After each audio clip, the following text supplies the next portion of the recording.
Hello everyone and welcome to another video. Today I'm going to be reviewing Roseblood by A.G. Howard. Let me just start off by telling you that I was so excited to read this as I love The Phantom of the Opera and I love retellings in general. However, this book, it really took me a long time to read. It took me about like 2 weeks to read, and for me that is a long time for just one book. You know, I just felt that it kept dragging on and I mean it was fun, but it just kept dragging on and on, except for maybe the last couple of chapters, because back then it got really interesting and really fast-paced and full of action.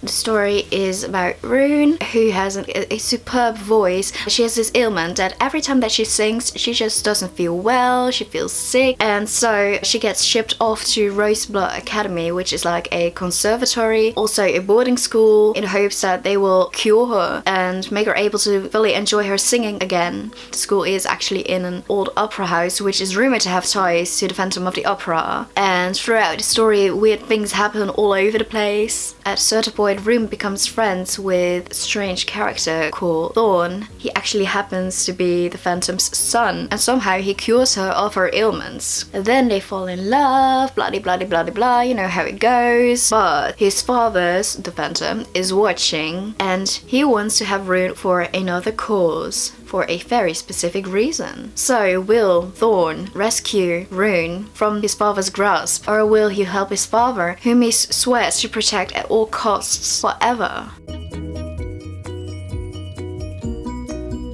Now, I have never ever read an A.G. Howard book, so I don't know if this is the case in all our other books as well, but in this book, every little thing, every character, every event are described with uttermost detail. Now, if you're into that, if you like that, then it's alright, then it's super interesting for you. This is definitely a read for you. But I just didn't. I mean, I don't care about how the windows look, how long they are. I don't care about each glimmer of paint. I don't care about that she has a low ceiling so she almost hit her head. I don't care about that. I mean, I don't think it really adds anything to the story, and I just found it distracting. And I think, in my opinion, it caused the plot to really slow down, causing me to almost get in a reading slump. That's the reason why it took me almost 2 weeks to read, really. I mean, I don't want to know every intention. I don't want to know every little minor detail if it isn't important. Like I mentioned before, I love The Phantom of the Opera. I'm maybe not the biggest fan. I mean, I've only read the book a couple of times and I've seen the 2004 movie. Because of this, I did get into this book with very high expectations. Now, I do love what the author has done to this story and gave her her own twist. I love how she managed to create like logical explanations for things happening all over the place, even for elements of the original story of the Phantom. One thing that I didn't like in the beginning specifically was the fact that Rune is aware of the Phantom of the Opera. I mean, the book does exist in our life right now, and it also exists in her life, and she is aware of this as she goes into the academy. And at first I was like, seriously, what is this going to be? Because I expected it to be kind of like a character that doesn't know about it and goes into it all blindly and doesn't know what's going on. I think I would have enjoyed it more if it were like that, but after I kept reading and I went further into the story, I realized that it's okay the way it is. She couldn't have done it in another way. Another thing that I really liked was the modern twist. As this story actually takes place in the current time, there are no phones in the book, as there is no phone reception, which is really weird, and it really made me think like, whoa, are we in modern time? Are we not? Are we? I don't know. And then you have all the characters, like Rune's classmates. She really makes friends as quickly as she makes enemies. You have a lot of social drama and tension, so the story didn't really feel to me as if it was going on in modern day until they go to a freaking, you're not gonna believe this, it's not really a spoiler, it's something that happens in the book but it's not that important, so it's not a spoiler. They're going to a freaking rave. Yes, you heard that right, a rave. Like really, Phantom of the Opera rave. two things that shouldn't be mixed together, I thought, at least. Now, how does a ray fit into story with the Phantom and Thorn, you might ask? Well, there's actually a valid explanation behind all of this, and it makes sense. And you read the book, if you read the book, then you know. But when I first read the word, I was like, what the hell is going on? Like, a rave? Why a rave? Why call it even a rave? Why not make up something different than a rave, really? Also, what I really loved story-wise is I love the explanation behind all of this, the reason why Rune is the way she is. But I really enjoyed it. I thought it was very creative. I thought it was really well done. And TBH, what I also love about that, now without talking about it, I love that it also fit in well with elements from the original story. It really fit in well. So you have two point of views throughout the entirety of the book. You have Rune and you have Thorn, which is really interesting actually. Like I said, I really love Rune's character, but I also just love Thorn. When he gets introduced, it's so mysterious and we get to know him a little bit better throughout the story, but there's still so much mystery behind him.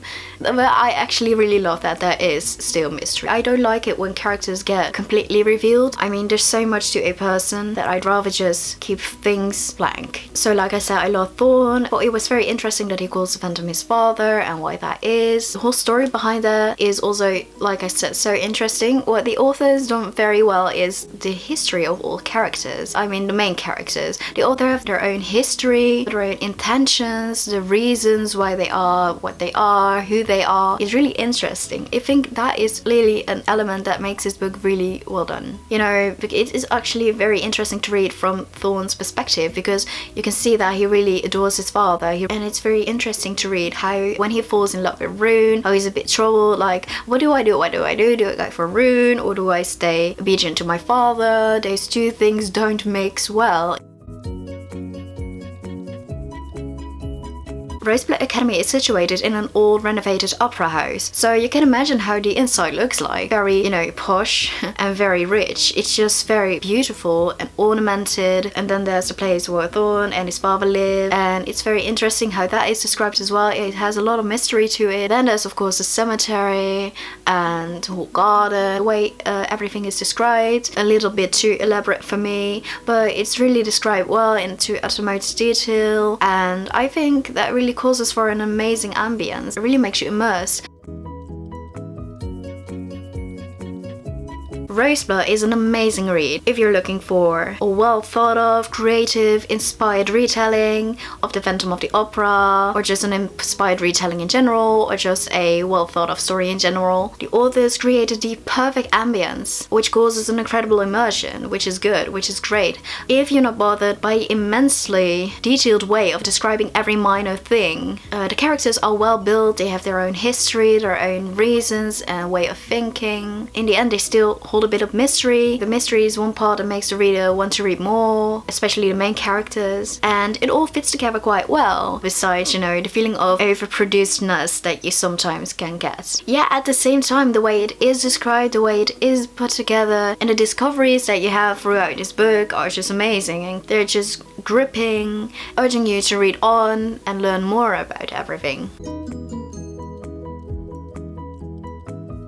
So this can easily be like a 4 or 5 star read if you're into, well, detailed world building, character building and great plot building, because everything fits together quite well and it's super creative what she's done with the modern twist to an old story. But if you're like easily distracted by way too much detail, in my opinion, I think it was really way too detailed. It really caused me to slump and not enjoy this read as much. For me, it wasn't the best read, but like I said, if you're into great ambience, great characters, great plot, and you're not bothered by the fact that it's all very detailed, then go read it, because this may very well be a 4 or 5 star read for you. I gave it a 3.5. The way it was written was not for me in particular, but maybe for you, so go check it out. So yeah, that was my review. I hope you all enjoyed it and liked it, so woo!